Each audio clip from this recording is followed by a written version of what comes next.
ஆண்கள் பாவப்பட்டவங்க எப்பவுமே சொல்றதுதான். ஒரு பொம்பளை முதல்ல அழுதுட்டு போலீஸ் ஸ்டேஷன் போனா அவங்களுக்கு தான் அவன் ஆம்பளை எவ்வளவு தூரம் அடி வாங்கினா அப்படின்னு கேட்க மாட்டாங்க, எவ்வளவு தூரம் துன்புறுத்தப்பட்டாங்கன்னு கேட்க மாட்டாங்க.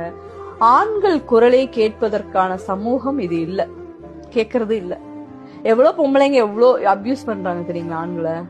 ஆம்பளைங்களோட மொபைல் வாங்கி பாக்குறாங்கல்ல பெண்கள், மனைவிகள். அதுவே பெரிய ஒரே ஒரு மனைவியோட போன் ஒரு ஆம்பளை வாங்கி பாத்துட்டுமே அடுத்த நாள் டைவர்ஸ் நான் எழுத்துறேன்.